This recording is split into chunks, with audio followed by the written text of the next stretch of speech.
আমরা মনে করি নামাজগত অবস্থায় মারা গেছে উত্তম মৃত্যু, বাবারে খানা খাইতে যে মারা গেছে এটা উত্তম মৃত্যু।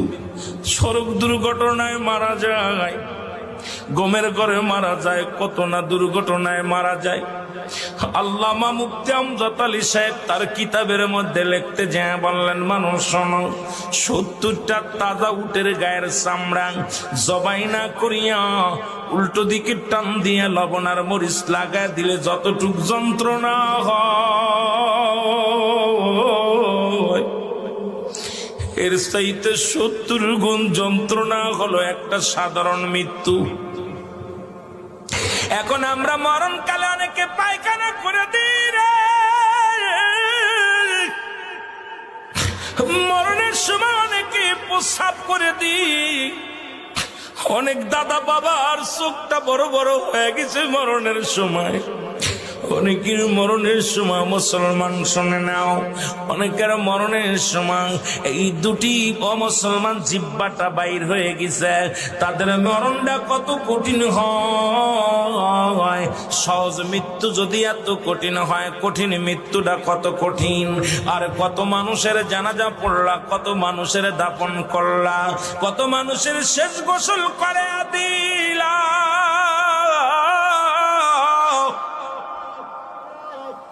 আজকে একবারও চিন্তা করলে না তোমার গোসল কে করাইবে, তোমার কবর কে খুঁড়বে, তোমার জানাজা কে পড়বে রে মুসলমান, তোমার কে তোমার দাফন করবে? আল্লাহ,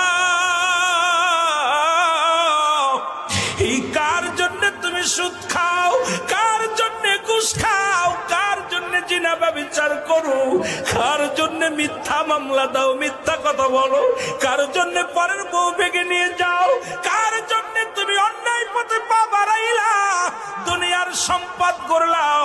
এই দুনিয়ার সম্পদ খাবে লোকে, তোমার দেহটা খাবে পোকে। এই দেহখানা তোমার পোক পাকালিতে খেয়ে ফেলবে। ও মুসলমান, এমন দেহ করো যে দেহটার মধ্যে পোকা লাগবে না, যে দেহটার মধ্যে কোনো পোকামাকড় এসে লাগবে না, সাপ বিচ্ছু লাগবে না। আজকে দুনিয়ার মধ্যে পাপের রাজ্য করলাম, এই সম্পদ ছেলেরা ভাগাভাগি করে নিবে, মেয়েরা ভাগাভাগি করে নিবে, ভাই ভাগাভাগি করে নিবে, কিন্তু তোমার পাপের ভাগটা কেউ নিবে না রে মুসলমান। আজকে কেন এত পাপ রাজ্যে তোমরা পা দাও? কেন তোমরা নামাজ পড়ো না? কেন রোজা রাখো না? কেন তোমরা শরীয়তের বিধান মানো না?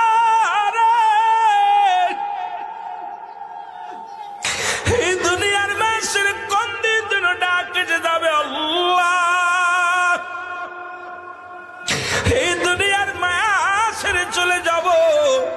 এই দুনিয়ার ভিতরে ছিলাম না, থাকবো না, থাকা সম্ভব নয়।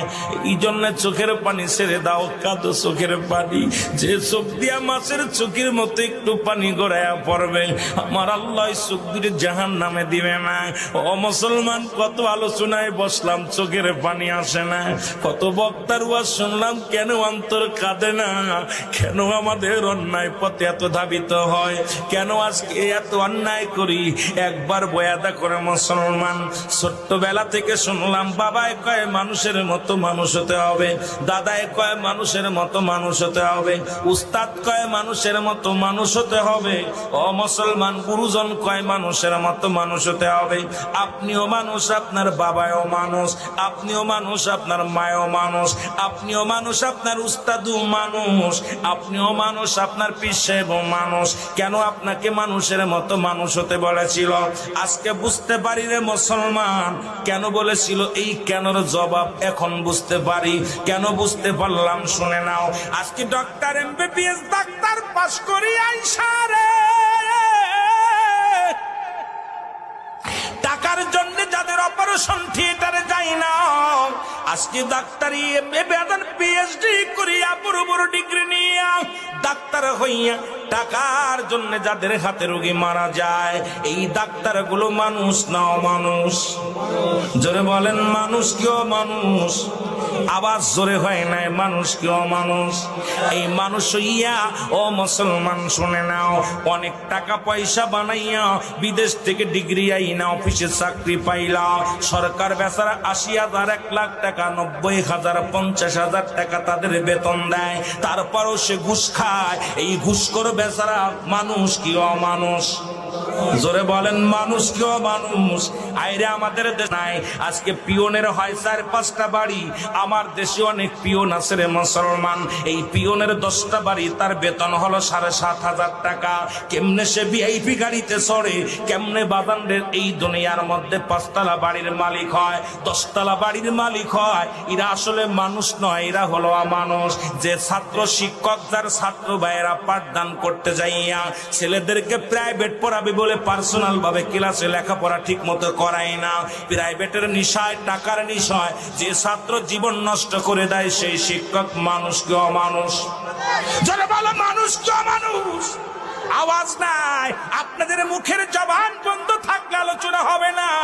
এ মুসলমান শোনে নাও, এই দুনিয়ার মধ্যে যে ছেলে লেখাপড়া শিখে গাঁজাগুলি খায়, কি মানুষ কি অমানুষ? যারা মাদক সেবন করে, এরা মানুষ কি অমানুষ? মুসলমান, আজকে দেশের সম্পদ যারা গাড়ি আগুন দেয়, যারা বোমা মারে, মানুষকে হত্যা করে, এরা মানুষ কি অমানুষ? এরে মুসলমান, কোন মানুষ কোনদিন মানুষকে মারতে পারে না। এই মানুষকে পোড়ায়া দেয়, মানুষকে জ্বালায়া দেয়। আপনারা আবার কইলে আবার বলবেন রুহুল আমিন সাহেব বুঝি আমলিকের দালাল। নারে বাজান না, শুইনালন। যারা দেশের সম্পদকেও রক্ষা করতে পারে না, এই সমস্ত মানুষগুলো কোনদিন মানুষ হতে পারে না। আমার দেশে অনেক পুলিশ আছে তাহাজ্জুদের নামাজ পড়ে, আবার কিছু পুলিশ আছে 20 টাকাও ঘুষ খায়, 10 টাকাও ঘুষ খায়। ওই পুলিশগুলো মানুষ কি অমানুষ? যারা বলো মানুষ কি অমানুষ? আজকে যারা মানুষ হইয়া লেখাপড়া করিয়া গো, বাবা মায়ের বৃদ্ধ বাবা মায়ের যাদের কাছে জায়গা হয় না রে,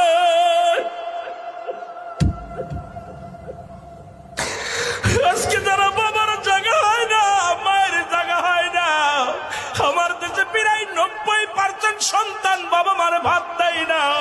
বাবা মা তাদের কাছে বোঝা হয়ে গেছে, কত কষ্ট করে লেখাপড়া করাইলো, কত কষ্ট করে তাদের জীবন গড়লো। এই সন্তানগুলো মা বাবার তাদের খোঁজ নেয় না। এরা মানুষ কা মানুষ? আরো জোরে বলো, মানুষ কা মানুষ? এই আজকে এখন আপনি বুকে হাত দিয়ে বলেন কয়টা মানুষ এখানে বসে আছেন, তারপরে ওয়াজের ময়দানে বসেন। আগে আপনি একবার বুকে হাত দিয়ে বলেন আপনি মানুষ হতে পারছেন কিনা। আপনি দুনিয়ার মধ্যে যত ফেতনার মধ্যে, দুনিয়ার মধ্যে ঝামেলার মধ্যে, আজকে আপনার কথা দ্বারায় মানুষ শান্তি পায় না, আপনার ব্যবহারে কষ্ট পায়, আপনার ব্যবহারে প্রতিবেশীর সুখ নাই, আপনার ব্যবহারে এলাকাবাসীর সুখ নাই। আপনি কেমন মানুষ, কেমন নেতা গো মুসলমান?